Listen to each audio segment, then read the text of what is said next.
o ano ye nai akua poho au ta e wahala kola pa mama o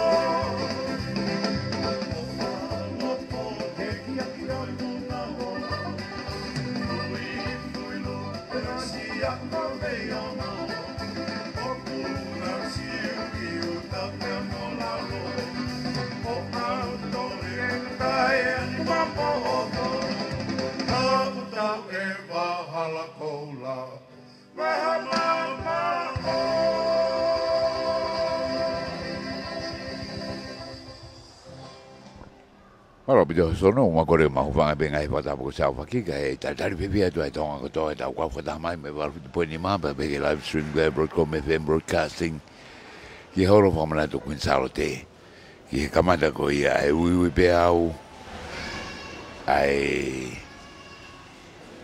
tau programa ko ia o e heilala patient ko fare ali ni e kawa ka tau lunga ba kono to ngata po no wa tolu ai ko programa ini ko de wakai tu ki he mana tau lunga ko e fana wiki ni e boni na wa te wa pra fo fai awa kakala ngai fai pege panga koi mo na tol ko to na kata ko e da mi ki holo kun salo te os tola he bede wagi tama keni no os mau na te mo e tama ko ade ta dale ka motolu ko ho ka programa ko e hafe ai fitu ko tu tama ia pa lang langi Rachel Moa ke ta ka lahi a seria ki tongani lot kamata vai ka o laki pi freti ko se ta lahi se stonga ta daina le ta tari Kali kita boleh buat ngadang memata, mereka lewa tonga dia minta kau dunia. Apa orang langi Rachel Moore, behau ada bagi program Faiba. Aku kau ngak luaki program Faiba, kato. Ngai tu haka, aku dah bagi taki mamata. Kasih luaki tak ulung tak tolu tak wono. Ke fasiko de na uta ulunga ke ai ko tu u ko ta welangi kala siwa ke ta ulunga ta ufit ke ta wi ube o pilolevu o kale ki he tamai tangata ko me tu paki de kala storu pe ta ulunga ta o ko ke ta anima ki he sei o fafine ko ko ngalo ki ai programa ka kama te to lah mene da mino de fa ka motor to ko da be no walo fa ka mo wof mai heni mo evo mai de ngai o ko e tu a fole ai holo ko mana to ko charo de ba ko mame abu to ai ne fono mai ko e da mini ila mama ta ngai wale ari ko e ai fa nau e ta da ko ni kama te ko e ai programa Tabe ngai fasta dari. Ngai ata beni me ki lau tolu ko ia ngai fe au ki mo atu na kau ki ai bangi fana wiki. Ngai dau tui ko ngai poke tau lunga ko tau kai ko ki ako. E kamata me ako to ka mo a to ki hoko mai ai I dai mini. Ko fa ni ino wala ko ne ngai au dama ki tua. Ka kolotoni. E te wakai ke fia ai magi tamagi pe ko nau te mo ngai kakala mo nau ngai te mo ko tui ke da wakai ke ai howani ma me to ki wa to ke ta ke ko ai programa ai kai hoko mo ka te programa ke ko ngau lagi men au la watu ai to ki ada ko ngau hono wa I tau ko ate dari befia I tongani no tabo ni bege ko ko ki e wa ko yo na ne ki ha bai ve be ko ki lo la ha ba lo ba ko ki to la mama o yo ko ne wa na ko mai to ko ma dari befia ka motor me molina ko mo ka mai la be ko da ko wa da ko di ai ko ma hu ngai ne da ngai ka to ngau vai ai da wakai ko ke to ko pu be ke ngai whanau I Morina lau mamata mai I live stream Broadcom FM broadcasting ke ngahi haka ko ko he whanau ka te wa dono wakai ke ana yang ko ga pula ke ni o na dolu ko ngahi ko do de na nga ba ha ko atu ai te unga ai haka ai popo ngai to tata ulunga bebe ke kau ko mau je na to hanga o tu mai ana yang ka ko ita dari befia ka ko befia ko ha ko to ia I hoani ai ko programa ta ulunga ai ko na ta mama ta ba mo fra ve ko atonga me wa ko ia o dar mo ko no mo ta la tu fa holo ia ko na do na fa le ko ita programa ko ge poni pe wa ve abito ai fono mai ai holo I dai mini ka wa de wa ve ni ki no wa fani pe ko ton ta boni ka ba u ve of mai heni ke fa nga mare be ko nge programa ke na to ki la wa tu to ka ma da programa ia ko ia fitu ka ko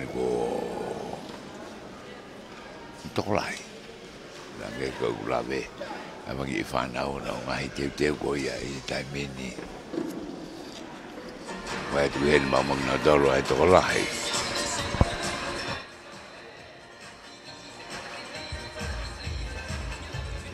Ke kau fa ko I hen mai tare ki te ko ya no se pas tonga Dr. Robin Havea. Ya bega ki na dolo ko na o si tu ta mai he ta vini ke ta dar pe ko ye ke kamata ta o por kalama. Ya tu ben ai fasi ta dar pe. Kita udah jago tu I dan mini, berbuat fia,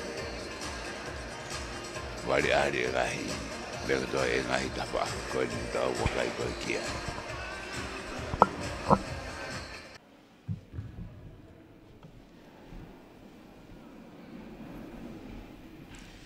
Tapu moe afio ai o tua yo tau lotolotonga. Tapu moe hau e fonua kingi tupo wono. Tapu moe tahine kuini na naspau. Tapu moe tama pilinisi kalau ni tupo toa ulka alala moe fale ha mohe ofo. Tapu moe hau eike fonua kau maha matapule. Tapu moe eik pale mia kwa kava meliku moe hau eiki me mi pa kabineti. Eik sea fale alea pia moe fale alea o tonga. Tapu moe whakafi whakalangi ke tau polo kalama whakaali-ali ako tau olunga o e whiawhini. Honorable Fekita Moeloa utoi kamanu ko eik minista ke pot ngawe ki muli pia moe pot ngawe tak mamata moe wholau ewe ewa. Tapu moe whaiwhekau laki pi wheleti ko se keri tari lahi o e se sitonga tau ataina mahalotu. Tapu moe kau tale ki tapule kau whakawhi makehe ko mau mea heni he tau polo kalama he whiawhko e ni. Tapu me tale kita pule a pot ngau tak mamata, William Takau, peke kau ngawe, singahi mātua mo tau hi whanau, peo kia e whatap mawahe heni, ke tau whanau, ko nau kau mai, ke tau polo kalama tau olunga, ako tau olunga mo whaiva o e whiawhini. Tuke awa te whatapuni ki hau eiki, me kakai whanua ko mau mea mai, he whakamafola ata mo lea, o tatau pe he ngalu o pe, pia mo ngalu ea I he ui ai ot whelenite, le te o tonga, pia mo le te o Broadcom balu fitu poini nima. Talangata e te au whai ki tua mama o atu, kaya tā ke uwhatongia aki, hono whakatau lama e polo kalama ki he whiawhini. O kōkole ke kamata aki tau polo kalama, halotu, pia kou whakawhi heni, ai tangata ik whai whekau, ke ni lava mai o tataki tau tōru halotu. Malo.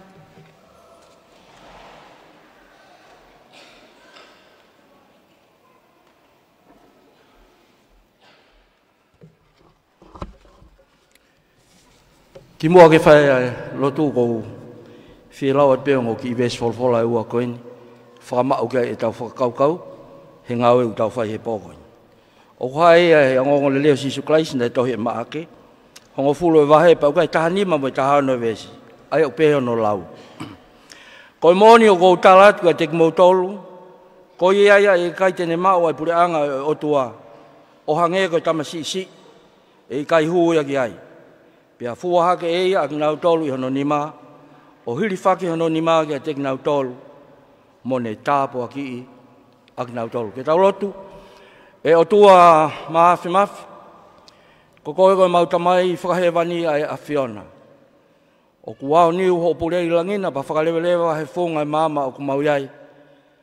Pako ne whakalewelewa ne o mau kau ai he polokalama mahu inga e pōkoin. Pia mahina ka tingi mautolu koe polokalama koe koe koe polokalama na e whaingofua. Koe polokalama na e whakotuutu he potungau e tak mamata me whalau e ewa. Ko hui ke a koe ai hako tupe whonua. He ngahi whaiwa whakatonga mo maulunga nga whakawhonua. Koe o mau whakamalao ka te koe ai whakotuutu maalunga ko mau hanga ki ai he pō o ku mau iai. Hanga i koe wholofola na mau hanga ki ai. Na o mai whanau ba na hanga e kaua ko ngā teke nau tolu ma sisu. Pa na e wholofola ta sisu, tuku ke o mai e whanau, he ko nau tolu ia e pure anga e langi. Mau whakamalo atu ki a Fiona ho whakahoko ki mau tolu he whiawha koloa koini. Pia mahino ka teki mau tolu ku situ a te kovita hiwa ka o maa e mau ngāwhi. Na ne tāpunia e ngahi kau a whanua ka holo e tak mamata. Pa kou tui koe polokalama e pōkoini, kau mai a Fiona ke mau kamata who'ou. Pa koe whina ngalo e a Fiona, ke whakaau hai whanua ka mau kamata who'ou, i ha whonga who'ou, potunga au e who'ou, mo mea who'ou, ke langa kai e mou i ai mau whanau, ka koe mea te e pū, ai mea whakalau maari e. Tala mai behe wholwhola, koe ngahi tare niti kotoa ko mau mau koe whoakia he otua. Koe ngahi mea kotoa pe, mo ngahi lele i hutaha mai bebe me te koe sihawa. Pe ka pau te mau ngau lele ia ke ngahi tare niti ko ia. Te mau te whakawhoki atu pe e langi ki e Fiona. Koe au mau loto atu kia te koe malo mau kau i he whiawhi koe mo no polokalama. Neong hono whotutu ka koe mau kau ai koe ofa atata pe e Fiona. Malo ku lau maari e pe e whakawhalangi. Pako ek minista ai ai potunga awe, tak mamata mo flau e vewa. Malo hao pe ai ofisa ngawe pure, pako tari kita pure o potunga awe. Kau mai kau ofisa guna tokoni, kono whakalere ai polokalama koin. Tato te whito ki nginau tolu he waa koin, mo nginau tolu nginau whaia ko, e mau whanau. Kai ngalo he maulotu ai ngai kau tauhi whanau, he ko nau tolu nginau pou me api, ke whakahau ko ai polokalama koin. Tāpoi ki nagi mau tolu, kai ngalo e lotu he pō mau iai, ai hau e whanua o ko kei la koi fia e ni a whiau. Ka mai kuini me whare hoa mo e ofu. Hau pia malu pe ho wei ki whanua, ka mai paremia, ka mai kau minista, whare are ai o tonga u mau tukot pe ki a te koe. A whio mai lau maari e maa oni ki ngau e te mau whai. Tala mau he kai pau he kai tataki ki mau tolo e lau maari e, te mau aluhe mau tolo e hala koe. Pia tataki ki mau tolo e lau maari e, te mau fōu he mea utotoni ki mau whai. Tāpoi ki na mai ai ngau e te mau whai he pōkoini, hoko e whatongia he pōni, ke whakalanglangi ai pe, ai huawha e a Fiona. Tāpoi ki na mai si kau ngau e whakamawhola. Kau mai ka kai whanua nau mamata mai e polokalama koini, pe ki aki nau tolu me ngalu ope. Tua mafi tāpoi ki mau tolu, ke ua te mau wako peha mea whau he pōni. Hoi ko mau ulunganga whakawhanua. Kai mahina ko whina ngalo e o tuau ne whak mai ngai tari niti. Pako ho mau ngawe e tari niti ko ia. Ko mau te whakawhoki ai pe langi ki a Fiona. Tau ngawe a mo koe, toko niki ma tolo he polokalama o mau whai he pō koini. Haere mai ki tau ngawe whai ha mau tāpak, mau whakamonu ia me langina. Mau kore ngai mea ni koto pe e sisu klais, ko alo, ka ko mau whakamoi. Amen.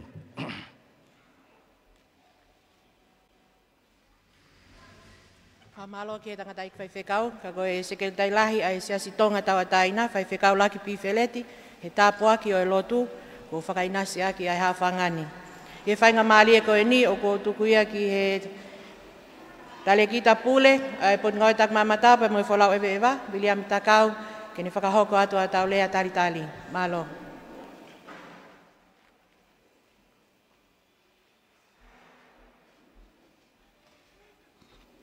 Kore pe ek whalanglangi ke whakamalu atu pe i e tala whakatapu ko o se no atu me muane MC, pe he fuki e lotu lelei na whakahoko se tāre, se skeri tāre lahi, se tāre pūre, a sa stonga tawa tāina. Ka ki mua ke u hoko atu, o ko na tuen ke o atu ha pasi ke ngai fofonga i whae, ngai fofonga i tamai, o kau mai he porogama koe ni i he haua koe ni. O kui kai ko ha mea whai ngofua, hono ohi hake mono tauhi a ngahi porogama whanau, tau te fito ki he kuonga koe ni. Nā ku lava mai pe i he whiawhini, ba tangu pe ta whaake whaiwhekau, ba koutou pe na e tonu pe ke tangu te ta whaake whaiwhekau. He mai whaiwhekau, hoi kuonga who'o wene. O sea te mau ngā whi, mate ngahi a kau tupu hake a mea mo ui, mea who'o. Pe ko hufanga tu pe he lot lerei, ngahi mea who'o, pe koutou pe ke kuonga who'o wene. Whanau, o kai ko whanau pe a mautolu, a ngahi mātua au keni, ko e tau whanau. Ko ki mautolu, ko hako tupu mautolu a whanua. Ko e pokolama, he pongpong he pōni, ko e konga ia e pokolama, ki ono tauhi, mo whakatolonga, anga whakawhanua, mo tala tuku whaholo a whanua. Ko no a koi, a pokolama, ko e taolunga ki whanau. Ko whawhehui ma be ko kau ngāwe, ko hae aonga o e hako i a taolunga ki whanau. Ko tū whuki he tainimi ho ik me ka inga, o kia ia no whakakau floor show ai ngahi wisoti i tonga tapuni. O kia no whakakau floor show. Pea ko whehu pene a koe motoani ko toku fua kau mai lava mina mai nai ua, fua whatongi atu me potu ngāwe. Pea ko whehu i koe hae whelawe i a ko taolunga a whanau ki he takmamata. Pea na ok toi tari pea hok whehu i. Nā lava mai heni ki e ngahi mahina ko mariu atu, ki he aho koni hono whamanato e ngahi misiu me. Pena e lea e whawharangangi ki ai, ko misiu me o kai ko hawhare pe. O kia misiu me i olunga he ai poti ngā takmamata. Ko misiu me o kui he ia te moe. Ko ki mou tolu whanau te mou whakatolonga te ngahi talatuk whaholo mo anga whakawhanua. Moe ako naki ho mou mātua. Ko ki mou tolu whanau, ko hako tupu mo tau whanua. Ko ka hau a mou tolu, ko mou ngahi whamiri pia moe whanua. Ko ku whakawhua o ku tolu e ngahi uinga wako i a tai programa ko ni whakatolonga, tau anga whakawhanua, ma tala tupu whaholo. Whika hua, e hoko ia ko a mau anga mo ui ka ki mou tolu. Ko ngahi floor show ko ni o whakawhua, o totongi ki nau tolu. Totongi ki nau tolu.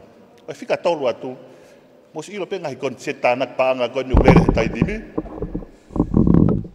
Taimi piko ku ia toai he ngai konseti. Ku si potore rei piko he whaiwa, ko tole he taolunga, he. Ko uhi ngai ko tui pe, ko uhi ngai ia tolu whako ia ai ngahi taolunga, ko ngahi whaiwa ko ni, ngahi programa ko ni. Tango au whamalo au pito ke kahu tau whanau, hono tonga ima tau whanau, whakamalo au pito hono tau hi mai tau ngahi programa, pa kou kore atu ke tau whipopou aki hono tonga e te programa, pa kou tari re rei atu no whawonga e te pot ngawe, pe hefo ke mau e minista hono tari re rei ki mo tolu i programa ko ni, whakamalo au pito talamonuan o whakemomaha programa le rei, malo.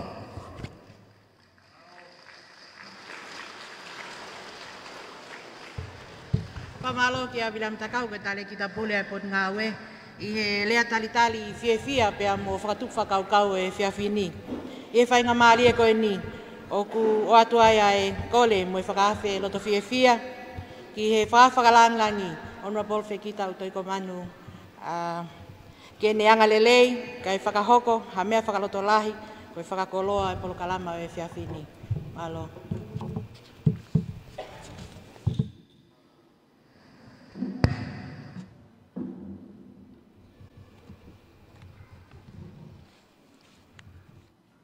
Tapu ki he awhia o tua mawhi i o tau loto-lotonga. Tapu ki he hau o e whanua, tamatui tupo hono no. Tapu mo e kuini o wheina o tonga, kuini na naspau. Tapu mo e pilinis kalauni tupo to au ka alala. Tapu mo e prinsesi sinai takala pepehe ki ho eiki o e whanua. Tapu mo e eiki pale mia o tonga, pe mo e ho eiki minista o kabineti. Tapu mo e mo Anti Pasemata, Vika Kaufusi, mo Ho'eki, Whatapu mo Robin Havea ko e pule o e USP Regional Campus. Tapu mo si o e pot ngā ue tak mamata, ko pule ngā mo kai umaa e ngā pule ngā ue, o ngā pot ngā ue ai pule anga. Tapu mo e whaiwhekau, laki Pifeleti ko se kei tai lahi e se astonga tau ataina mo haalot. I also want to acknowledge Rosemary and Peter Palatoese, who are here with us tonight. Pea tapu mo e kau whakawhe, pea ke sola mo e vulangi o mo mea mai hele tio, pea mo e ata ki he pokalama whakaari tau o lunga, ai longa i whanau i ki he tau ko eni. O tau whakamalo lahi, ke tau hi hau ai o tua mafi, o tau lawai ke tau wau mai ke aho, nai whai ki ai whakatua merie mei he kuohiri.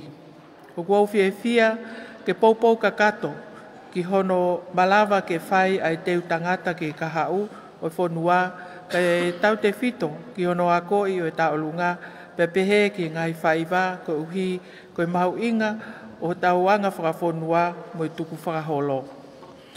I he taim tatau o malawa ke whakamahu inga i ai e pot ngā ue ai whie mau ki he teu tangata pe mo ia koi o tale niti o longa i whanau. O malawa ke pātoloaki ai whakaamu ke whakatolonga ai ngahi ilo tu whonua me tau tangata takitaha ke hoko atu ki he tau tangata hoko mai. O whakawhiawhia hono i kunai, o i taimi kua wahea, ke whakakato ai e ngahi whaivani, talu me he aho ne kamata ai. Ne ongo e ngahi pole kehe, ne tau whanonga mai ai, ka nā e waka pēa e ki o tau hao mai ai. Koe kakato ina e wike walu, hono whakahoko ai ako whaivani. Pea koe kai, koe whanau whine pē ki he taolunga, ka toe a koi, mo i whaiva ke he foki, ke tamaik tangata, pea pehe foki ki he maa ulu. Pea au ku whawhiawhia ke wakai ki he ola o i teu ne whakahoko i he whaha taimi ko e ni. O kei tonga pea tonga i he teu tangata ki he kahau, pea ko tala monu atu ki hono hoko atu ai ngā aue ko whakahoko. Ko tala monu atu whanau pea pehe ki he poupou ko whakahoko, e ngahi mātu a mo i taha o nokotoa pē. Lewa e whakahoani kau tatau atu. Malo.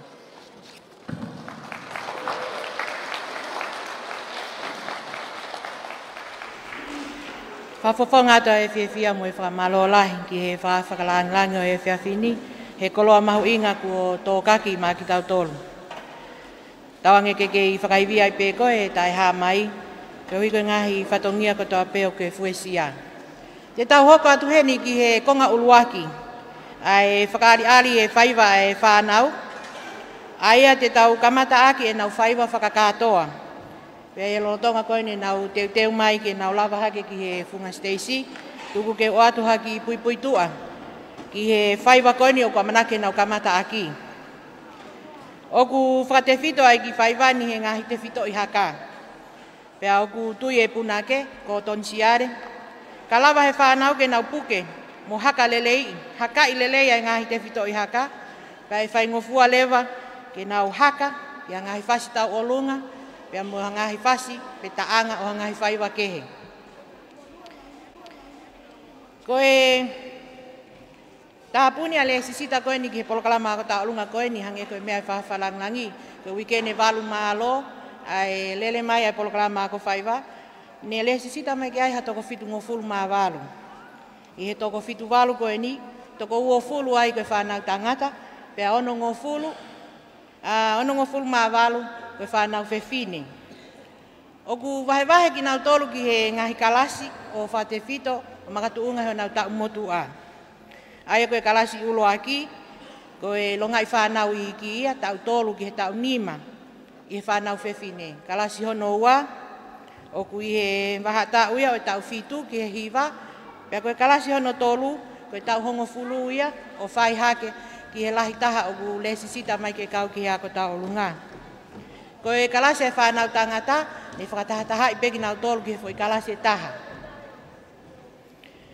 Ko e ngahi aho kotoa pe e tolu e wike, ki e tūsi te pule lulu, mo e tua pule lulu, ni whakahoko e ako whaiva, i e holoni pe, holo whamanato kuin salo te.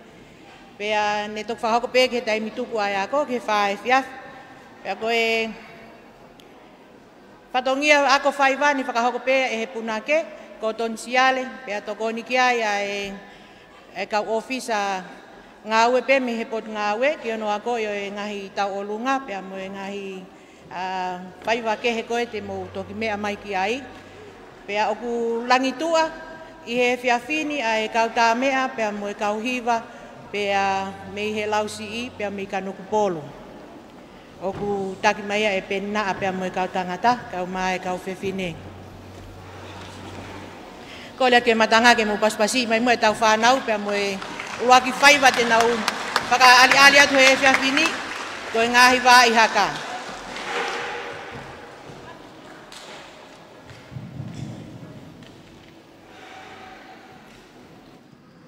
Teu, ta hoki.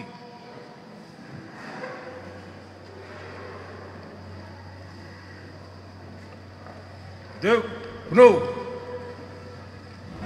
Teu, hu.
Kastaha, ako kiki tomatau,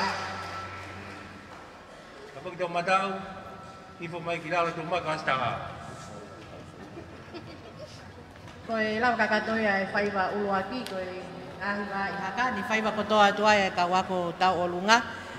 Te tau hoka tu lewa ki he tau olunga whika uluaki, ai whakahoka tu he longa i whānau koe kalastaha ia. Pea ko nau whasi tau olunga, koe tuu kua tau e langi. Koe tokoni whai ako ki he ako i o e longai whanau i he tau olunga koe ni, ko tala noa fifita, pea mo senolita whanokalafi. E ik whawhalanglangi koe mea whawhiawhia e tau au sia mai koe nei aho whakaosi koe ni o e whakaari tau ngai tau olunga, ko maheni e longai whanau, e ngoku nau ako he ngahi ako anga kehekehe, mo lava mai me ngahi wheitu kehekehe. Pea toki ki mui ai hono maulele e haka ia, mo e whakateki, mo e mali, ka koe nau fotu mai e nau fo i tāla vohe e whiawhini o tau whiawhia kotoa ai. Malo kalastaha.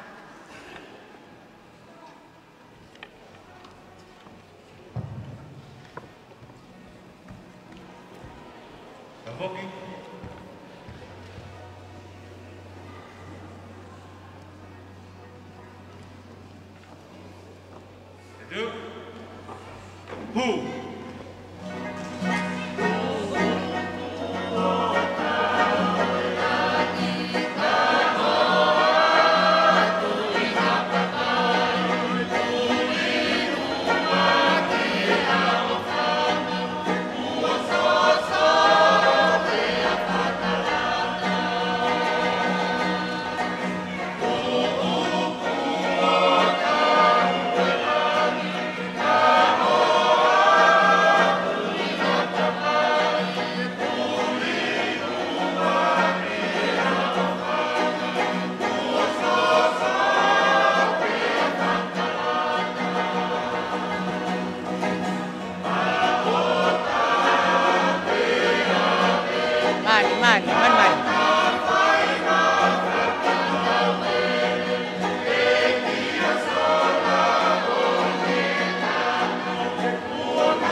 Mali. Kapoki. Ipo mai kilalo. Ke kalas tahaya pe moe tuu ko tau e langi. Te tau hoko atu ki he kalasi loto-loto, ko e kalasi hono waia, pe ko e nau fasi tau olunga, ko e upe o pilo levu. Ko e whaiako tau olunga e kalasi hono wa, ne tokoni ki he punake a whane whaiva, pe a me he pot ngā we. Pe a koe longai whanau whewhine eni, i he wahatau fitu ki he hiva. Oku tau te whamon pe fo ki he whiawhini ki he nima mea a ngai whae, pe a pehe ki he ngai kui, e nā wawao kakala, pe a mo hono niko i e ngahi koloa tu whonua, ke whakakakato ake a teu o e nau whanau ki he whiawhiko e ni. Whakawhofa o pito, e nau whotu. Teu, tamoki. Teu, hu.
Abok tau matau. Koe kalasi ono waia pia moe ube o pilo levu.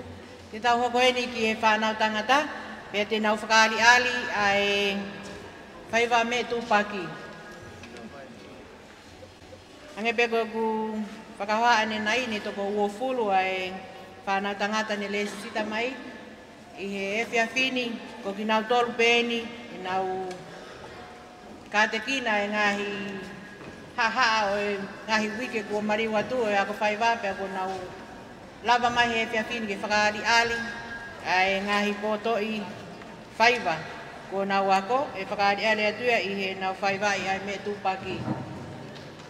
Ko e whai ako pēni o kune i e olunga i Stacey pia moe whanau mai lei katoa. Kau mahono tokoni kone o kaike ne iheni ko lopeti fisi hoi. Abok.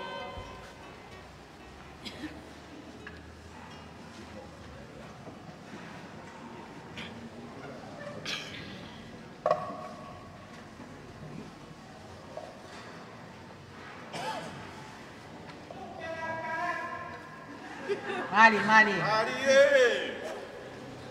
Tugauki. Hey hey. Hey hey. Hey hey. Tugauki. Kolulu.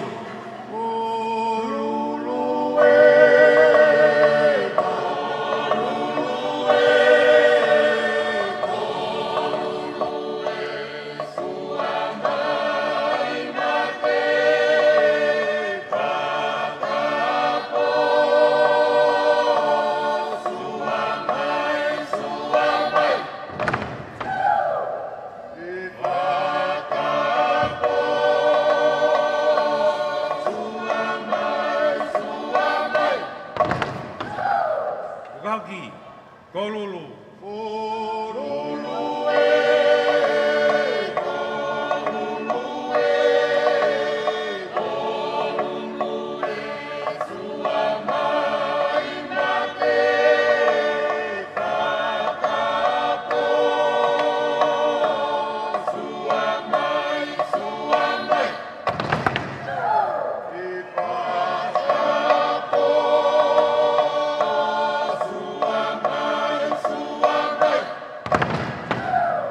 Tugauki.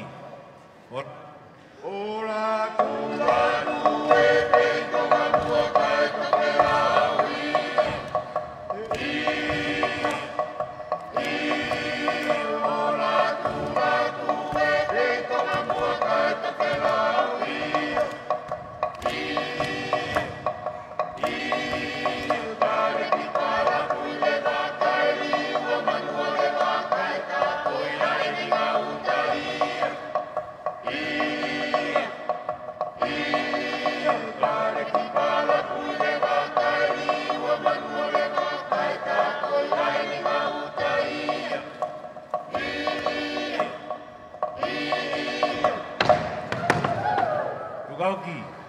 Ola tu.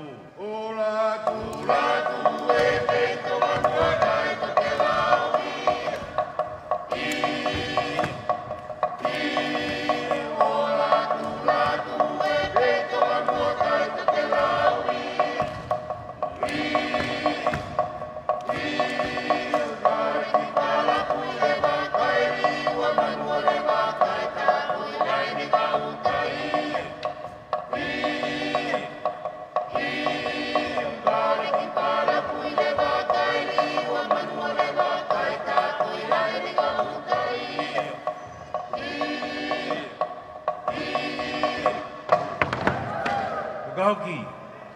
Lakta.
Tifo i kilalo.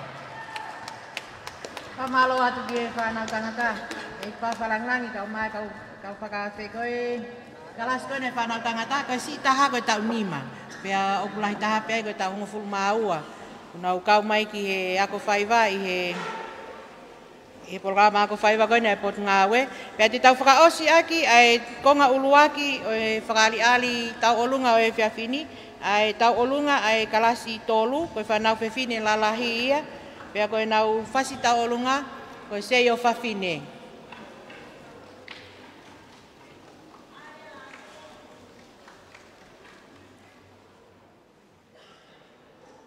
Teu, na whoki.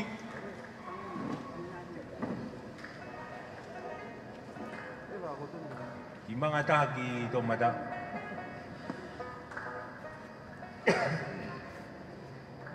Teu, hu!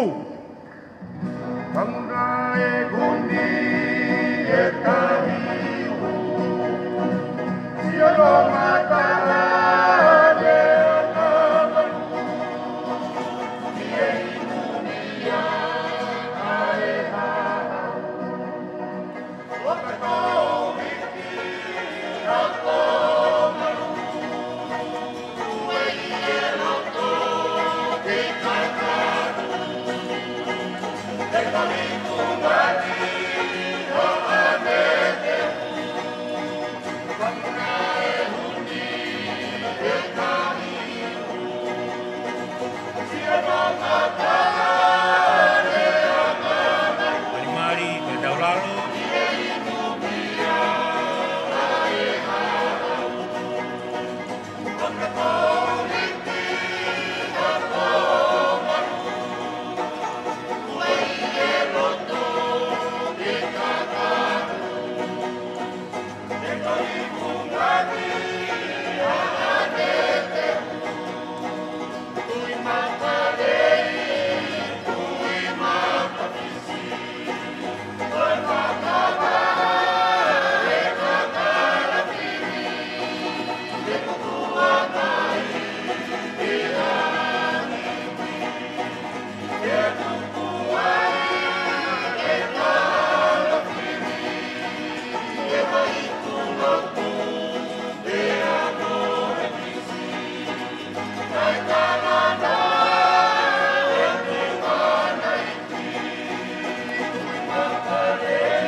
tō mata. Ko e se o whawhine ia pia mo e whanau whewhine kalasi tolu, ko e whanau whewhine lalahi ia. Hange pē ko mo mea mai ki ai, ko e toko hongofulu maa whaa koe ni no whakaari ali he whewhini. Mea mei he toko hongofulu maa walu, toko uofulu ka taki ni nau lesi sita mai ki he kalasi koe ni tamai ki lalahi. Ko e lava lele ia e konga uloa ki e whakaari ali he whanau ki he whewhini. Pea i he whainga maalia koe ni, oku iaia e tau olunga mawahe, e whakaari ali atu ai, ai kau ofisa ngāue pē me he pot ngāue, ai ane nau tokoni i hono a koi, ai tau olunga koe ni ai whanau, i e lotonga lele ai kalasi ako tau olunga. Ko e kauwhine mui koe ni, ko talanoa fifita, filoi wake, pea mo whani whaiva.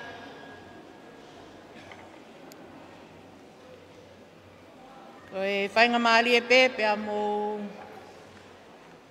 lawa mai ki moani ke whakahokoho mo tau olunga, ko e whasi tau olunga, ko e hei lala whakaotsia. Ko e whasi mana koa eni i he lolotongani ki hono tau olunga i he kauwhine mui, pea he kauwhine mui ngāue koe ni ai pot ngāue, ke nau whakaari alia he whiawhini ke mo mea mai ki ai. Pea oku i kai tapu e whakapale mo e maa whanai he tau olunga koe ni whakahoko atu e kau ofisa me pot ngāwe. Malo pito.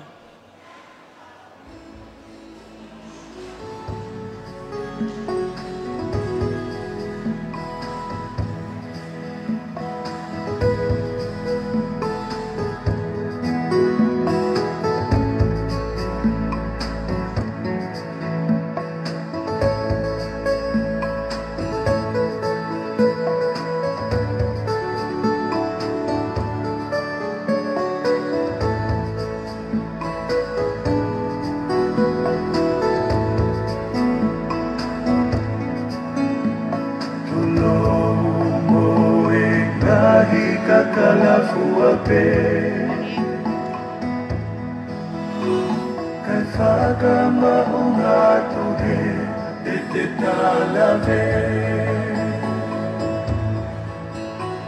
Ki hoto ka hoa o tu whai a ki e pole pole. Ilo he tonga kotoa, ilo i he fo i korote.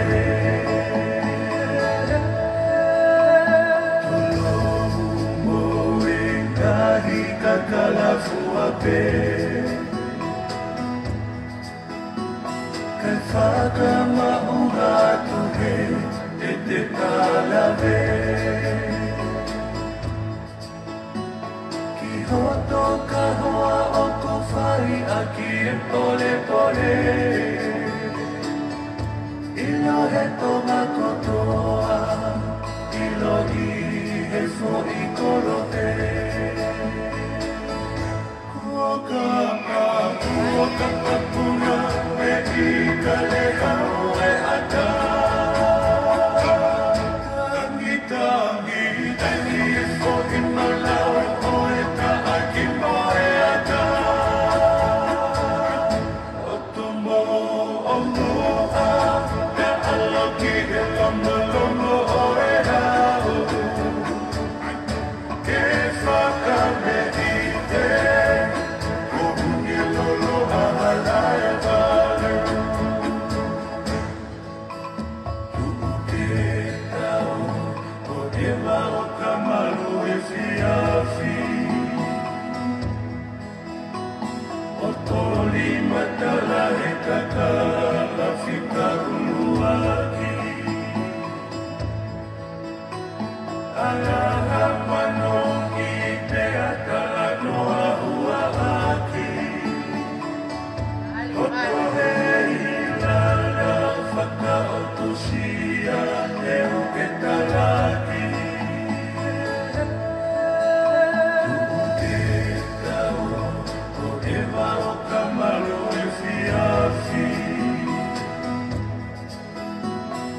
Toli matala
Pasi mai kau fai aku tahu lunga malo atu talanoa pe mo filoi ka ma afane I he whakawaha mapa ko mo whakahoko e whawhalanglang ka mai kau whakafe o e tahapenia no whakaariari atu e tale niti o hokau ofisa pe me ofisi o koe ke ngata pehe ngau i ofisi to e lava lelei pepe mo e tau o lunga tau hoko atu ki e konga hono ua e tau polo kalama Aia ko e takai hono ua ia o e whakaariari he whanau e nau ngahi tau olunga mo e whaiva ki he whiawhini. Te tau kamatai mi he kalastaha, te nau whakahoko atu hafo I tau olunga, ko e whasi tau olunga, ko e toli fisi.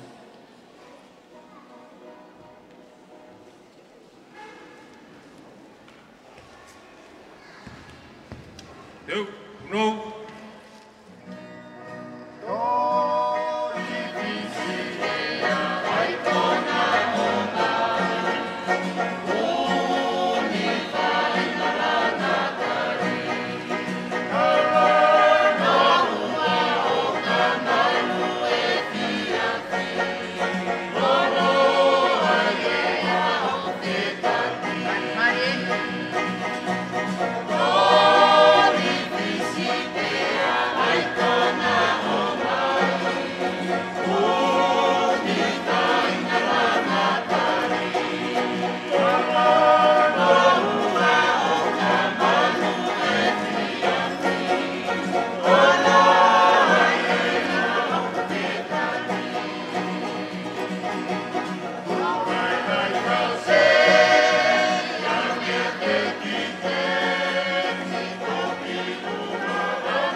A mai ki he whiawhini whakari ale na uta olunga, pia me he toko ua tolu ne le sisita mai. Ka malo atu kalastaha, mo lava mai ki o mo nofoanga, e hoko mai e kalasi hono ua, pia mo e na uta olunga, ki he whasita olunga koe ofa loto.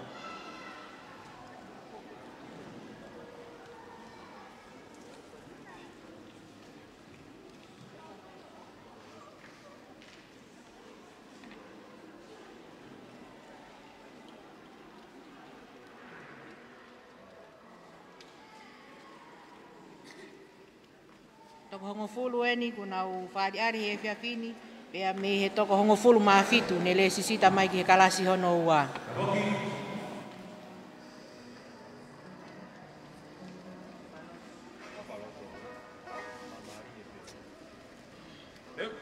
Fu!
Mari taolunga kalasiwa.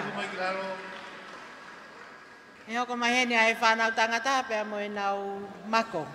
Whaiwa mako me whanau tangata, whamaloa te kalasiwa pia mo e taolunga i o e ofa loto.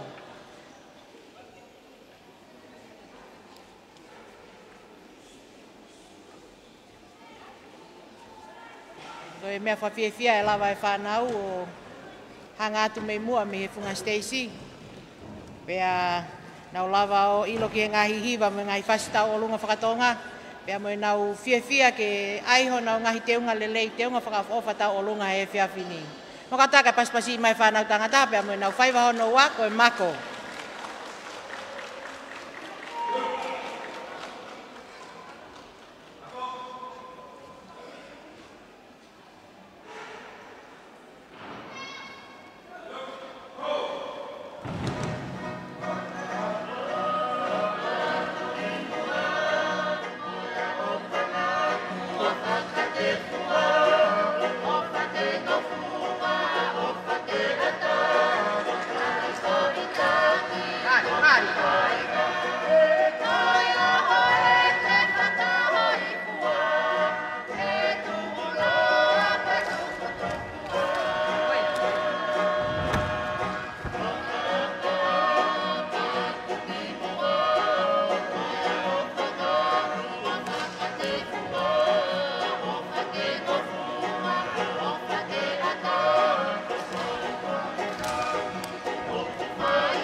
whanau tangata mo ina mako. Malo au pito e whaiwa whanau maari au pito. Kawa ni motoka ngai hake mea hake ki talabou sisi taha koe ni ako te he whanau tangata. Lawa mai mau pe mo ene kui ki he ako whaiwa. Pea kuhoko pe ki ai o loto maa whana. Whahoko mai ne kui tupe mua na taniela eke teka pe whari kiko loa pe ke kau he whaiwa. Ko e whahinga loto vela o kuwhia mau eke mau he whanau i he tau whaiwa whakatonga. Whamaloat ke whanau tangata i he Stacey e whakaosi atu he kalasi hono tolu e nau taolunga hono ua ki he upe o siu iliku tapu.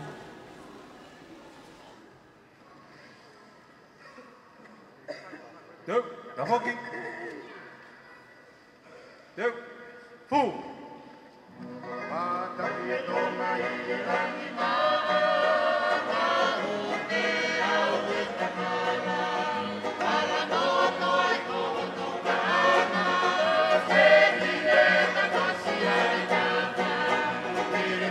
Yeah.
ali.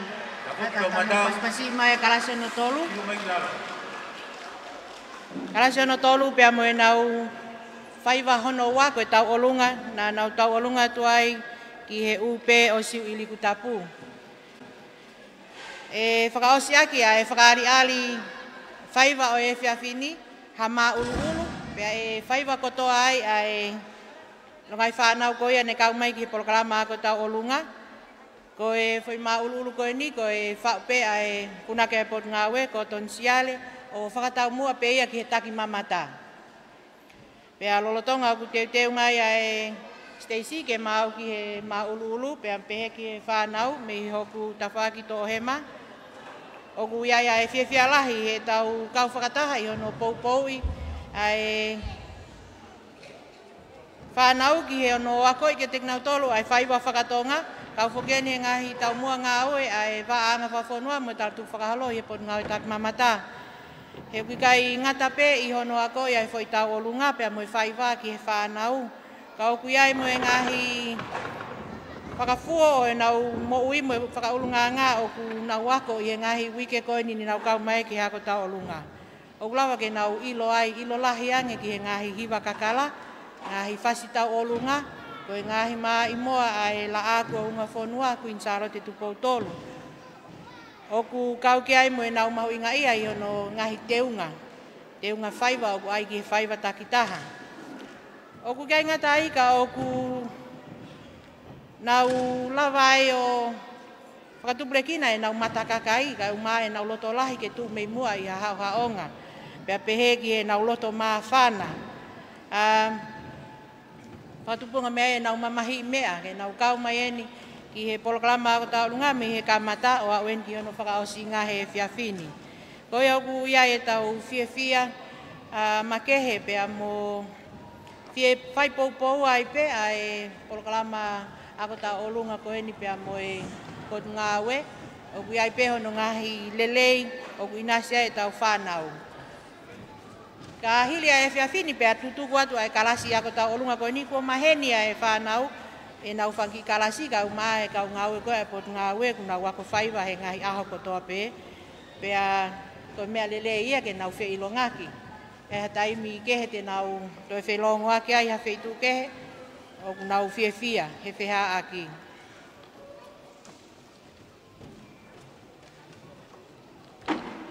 Ko e mā ulu pea mo e whau a kotonsiale ki he taki mamata.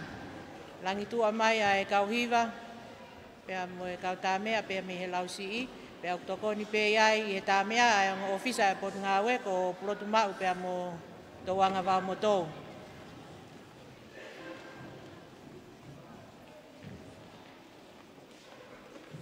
Ka hili a e tā koina e mā ulu, pea te tau hokat lewa ki ono whaki a e ngahi tohi whakamooni, kakato o e ako tau olunga, ngahi certificate a e whanau, pea tau toki whakaosa ke a lea whakamalo, pea mei he tale kita o e waang whawhonua mo talatu whakaholo, pea tau toki lotu tuku, e whakahokatu he tangatai kwhai whekau. Ko e toi ngai tau polokalama ki he whiawhini. Ko ngari ko mau mai a e whanau ki he Stacey. E tā whakaosi e tau whaiva, whari ali ki he whiawhini ko e mā ulu. Malo. Vela.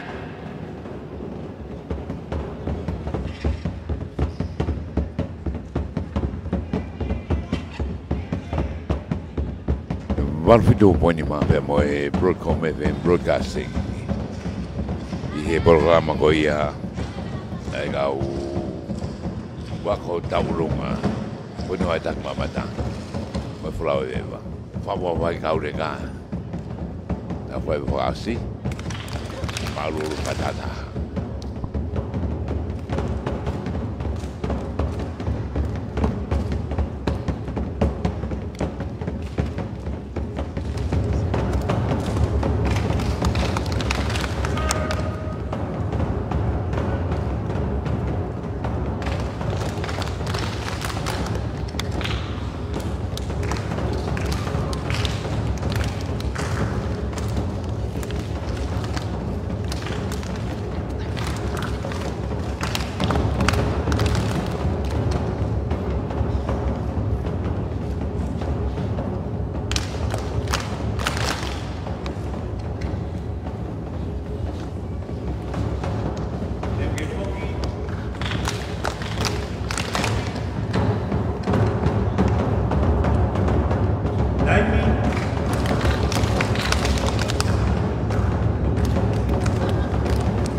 Ko e lava kakato ia e ngahi whakali ali whaiva e whanau ki he whiawhini, pea i he whainga maari e koe ni, o ko ofi e whakawhi a e whakawhalangi, ono pol whekita mo e loa uto i ka manu, ke angalelei ka e whake ange mua a e ngahi certificate a e whanau, ko e whamoni a e kakato e nau kau mai, ki e polokalama ako ta olunga pia mo e potu ngā we.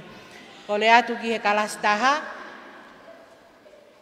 mo katake o lavahaki olunga, hifo le lei mai ki lalo, ko senolita eni tawhaki ko ni kataki. Hifo mai he tawhaki ko ni ka te au, kalastaha.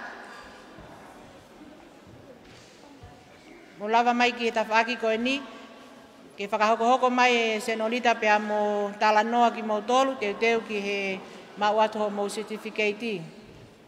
Kataki kalastaha, tuhake,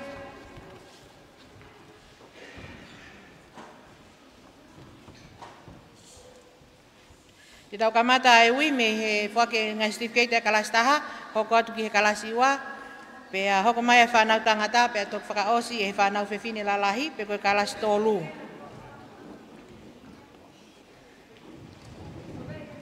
Ange koe whakahoha ane nai ange, koe kalastaha ne le sisita mai kai ha toko ua tolu, i he whiawhini, ne whakaari ali atuai ha toko hongofulu maono, e ui kotoa peho nau ngahi hingoa, ka koe ni ihi o kuikai ke nau lava mai, i he ngahi uhinga kehe pe, ku wholau atu ha ki ni ihi pe a i kai lava mai ha ni ihi i he whakoutua, pe ko hatoi uhinga pe.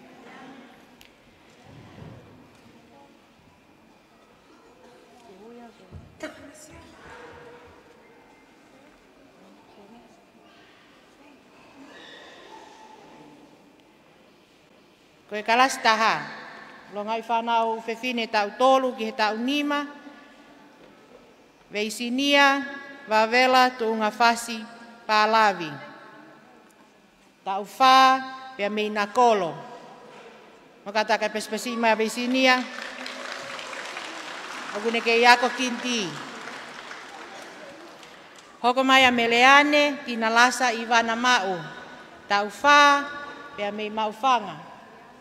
Meleane, tina lasa Ivana mau.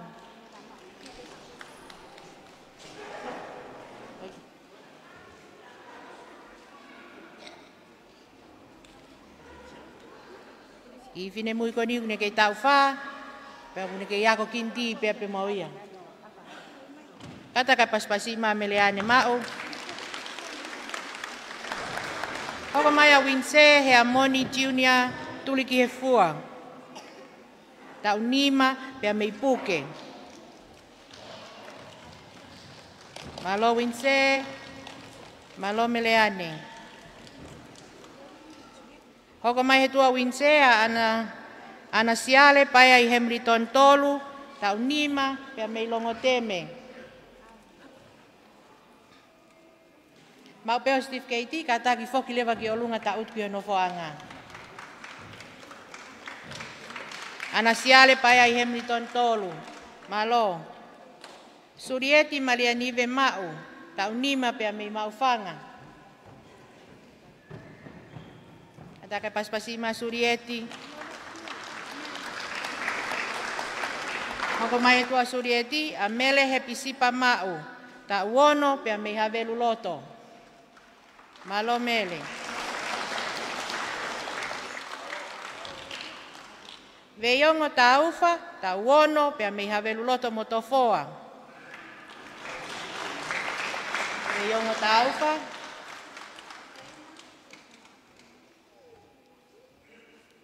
Tavat veiongo mau mai ho Steve Keiti. Hoko mai he tua veiongo, ene mei pontini, ta uono, pia mei hoi.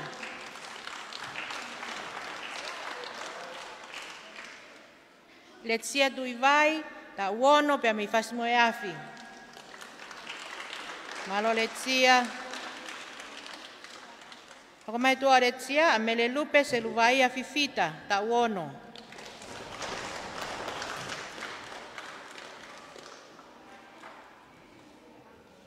O feina he lotu kalon kakala tuita, pia mi havelu loto, ta uono.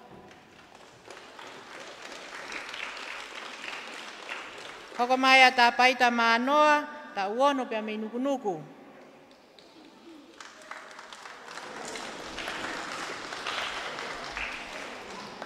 Jolien Winiane Antema ta wono pe me te kiu. Kai ke lava ma Jolien e hoko mai a pingi ta alofa kei ta wono pe me kolomotua.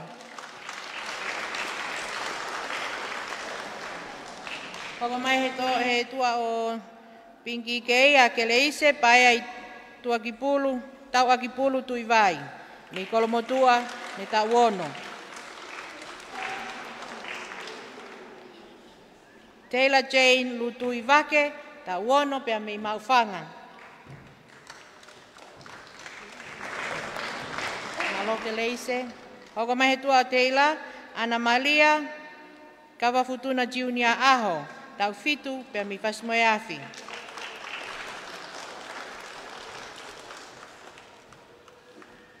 Salote Pipa Gloria Pomana, tau valu pe me vaini.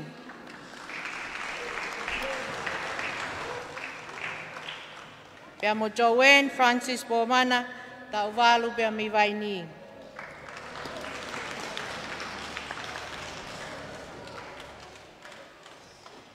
Koe longai whanau ni nau le sisita mai, ka uki kai ke nau lava mai he whiawhini. Ko Theodora Koloi, malo Joanne. Rosaline Camelia Lomu, Grace Siena Lawaki, pea mo iria te isina niu. Koe kakatoe toko ua fulma atolu i he kalastaha. Koe kalasi hono wa katake o lava mai ki o ki lalo ki hen ki este isi ke whakahoko mai ho mou laine ki he mauat ho mou Steve KT. Kalasi wa, ofi peke whakasi ose kalasi wa te teu mai ai tamai tangata kataki.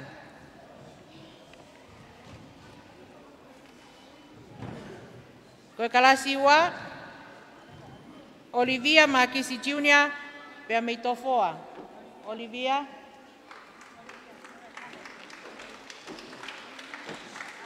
Hoko mai aia Surieti Lepa Niu Palau, pea mei fo ui, tau valu.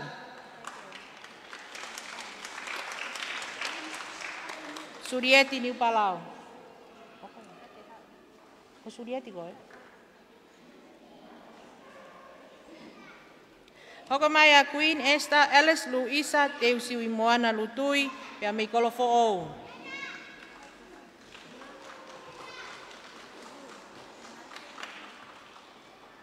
Hoko mai he tua o Esther a Akosita Junior Faiva pea mei pili.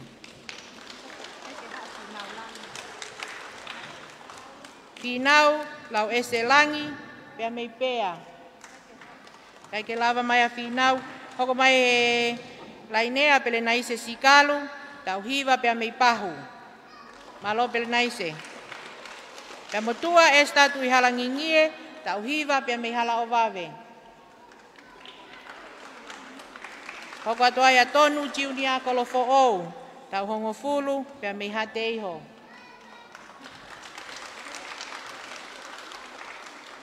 Sandra tu ivai, tau hongo fulu mei maufanga. Sandra? Kai ke lama Sandra, toa kase sa ili lutui, tau hongo fulu pea mei kolofo ou. Melefusi Pontini, tau wono pea mei hoi.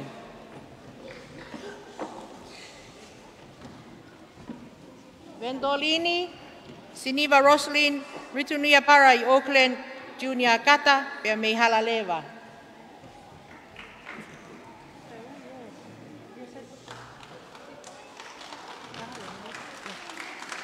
Malo ko ni kakatoya kalasi hono wa pea mo ngahi hingoa ko ni nau kau pele sita mai ko Naomi Tone mele Longa Lei Junior kolofo ou ko Mona Jean Moli mele Luisa Tuivai pea mo ana mafi li hau ko kakatoya kalasi hono wa te tau hoko ai ki he whanau tangata o ku takitau mai ai Nathaniel ko hota mai o eiki mapakai tolo. Tau nima pea mingele ia.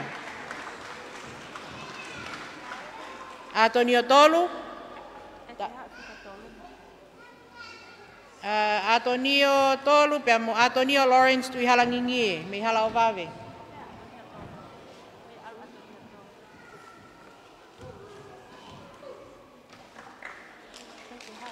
Atonio tui halangingi e ia. Hoko mai a sione kata, tono lo ka hala Wesley Alexander e Timoni Junior kata. Pea mei hala lewa. Sione kata Junior. Pea mohola Pontini, tauhiwa pea mei hoi.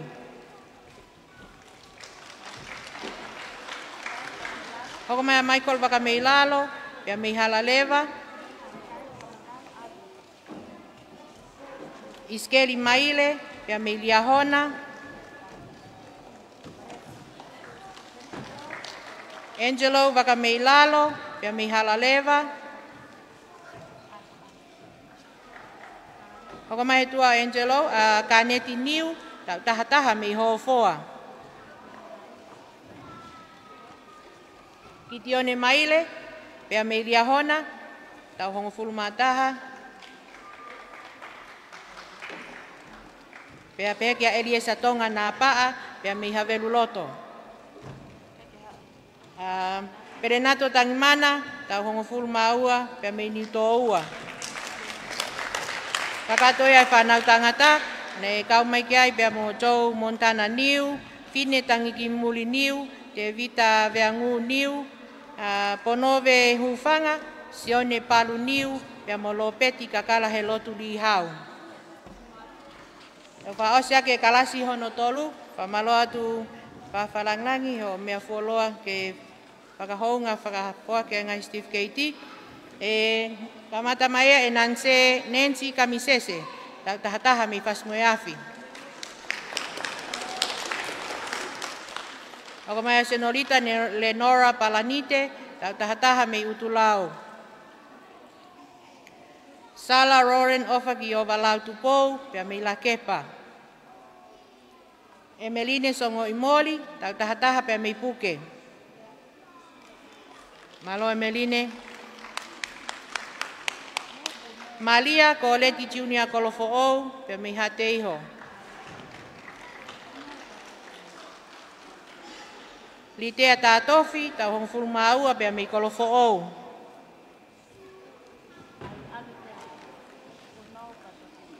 Siu Pontini, tau hong fulu matolu, pia mi hoi.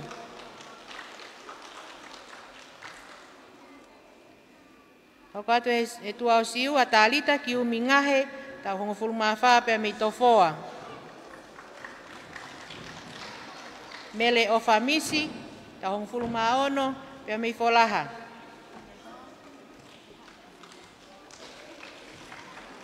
Kine moa tau elangi kai velata pita, pea mi fo ui, tau hongo fulu mafitu, pea mo makeleta la tu, tau hiva pea mi fo ui. Malo.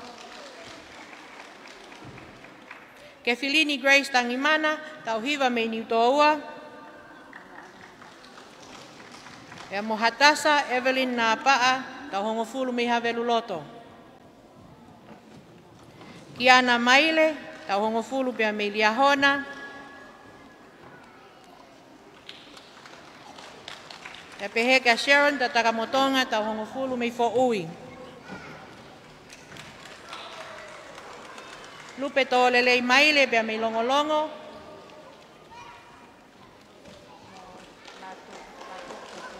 Pea mo latu, Serafina Kupu, tau hongo fulu mataha, me fasmoe afi. Mo kata ka paspasi mai ka kakatoia e whanau fefine lalahi. Pea na kau kiai, pea mo Alilia, whakatau fehi Salt, Florence Nightingale Mapukava, pea mo Lesieli Fifita. Whamaloa tu ki he whawhalanglangi, ka mai tari kita pule, e whakakato no whake ngai Steve Keita e whanau, e whainga maari e koe ni, e whakawhei a e tare kita, e waanga whawhonua mo e taltu whakaholo, pulupaki mo alaika, ke ne whakahoko ato e taulea whakamalo. Malo.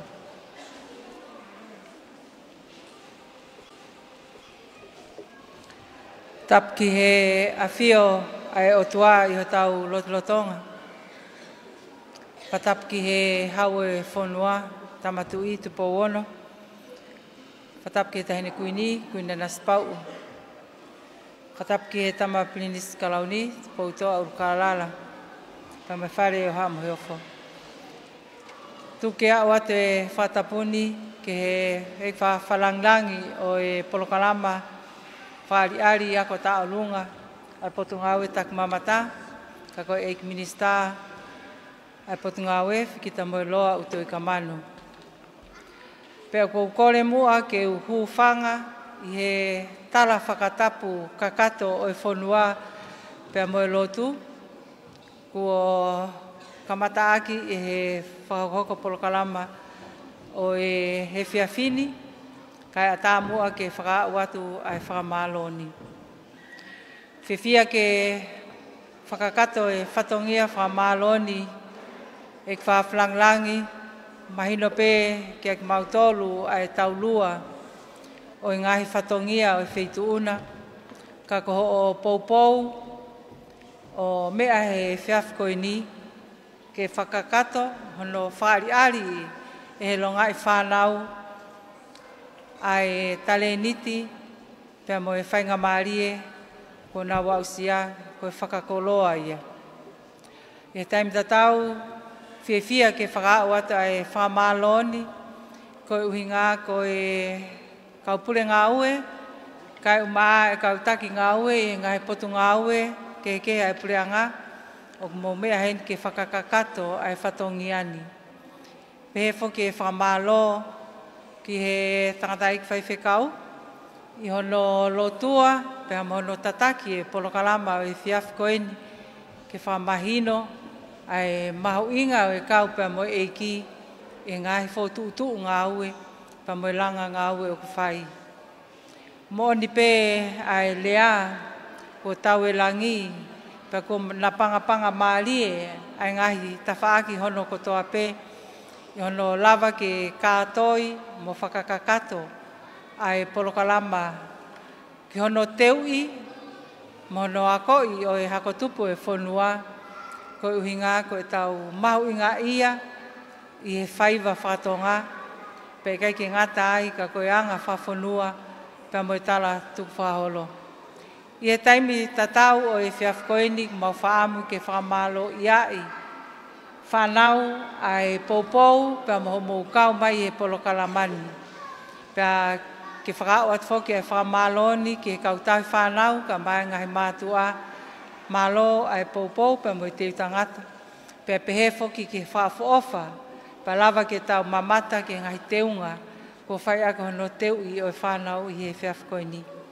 Pia ke au at whoki ai whamaloni ki a sola pia mo i vulangi o mo mea mai pea pehefo ke te nau tolo e kai ngatonga o nga mamata mai i he ata pea mo televisione pea menga ngai o tu motu o tonga ni ko nga ke malava ke i whaka ai a hono whakakakato hono ako i mo hono teui o e hako tupu e whonua o ki kai ki ai halea e mo ua ke whakakakato atu aki ai lea whakamaloni ke whakakakato whakahoungai ai ofa pe mo ngahi toanga pe pehefo ki pe mo e tokonia e whanau ke lava e whatongia e whiawhini pe kai ke lava ke whakakato ai lea whamalo e whiawhkoini ka ke au at mua ka te nau tolu hono ko toa pe ai kau ngā ue e pot ngā tak mamata pe pehefo ki he punake pe mo e kau hiwana nau tokoni pe me he lausi i ai whatongiani. Pehe whoka te nau tōlu, tokonia, mehe mitia, mau whamalo atu i he ngahi tapa ke kehe, ai tokoni kotoa ko mō whai i he whiawhkoini. Ko ia ai whamalo tua o whaini, lewa e whahohaa, kau tatau atu. Maloha.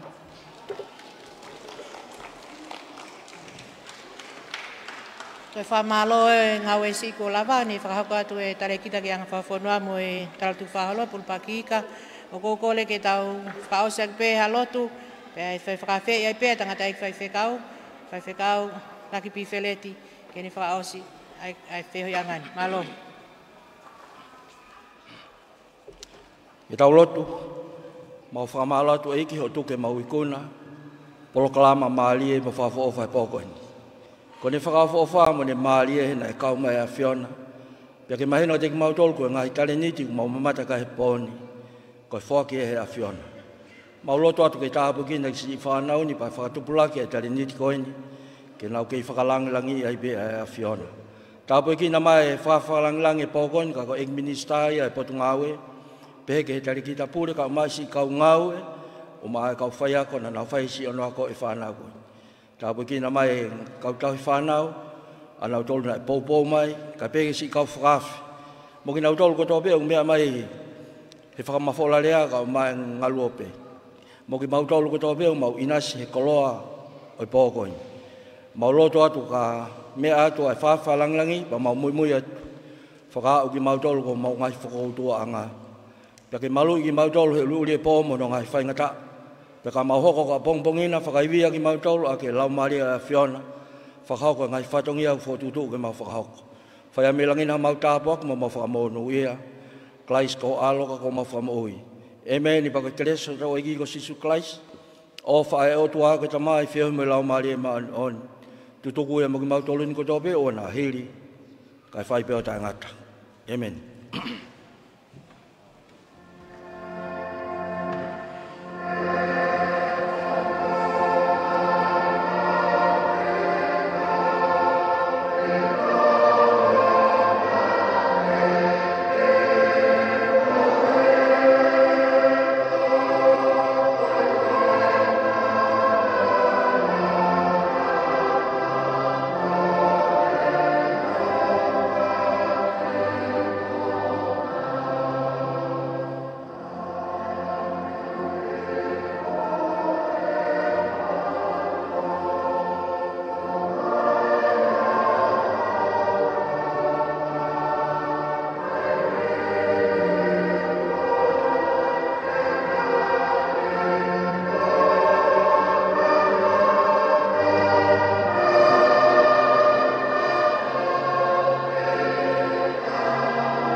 Pea koe kakato ia ai program ko ia o e pepini ko e programa whare ari ako ta ulunga e wahapunu atonga tapu buano a watolu wha ko ia e wa a anga whapunu a mai tala tu whaholo e putunga o tak mamata mo e fulau e wa atonga whadong beni au lere te whaiputunga o e boni mi he warakutu puni ma FMA pepe poki ki live stream ko e Broadcom FM broadcasting i he tapakato o tongani. Po fia ki he whanau behe kau whai ako behe he botnga we. Mok matolo tōk mau kwa watu. Mi horo whamanat kun salte mini walo wha. Whaponga te kau whai patingia me Broadcom Broadcasting i he boni. Me tawaki o he whaita o Webster Junior Lea. E woki ki a Pita Takapua, kia Filia Paia, bebe boki kia Albate Junior Kisina, Mawapala Hatu, Mesake Wamokioa, Kosa Tolaka, Momia.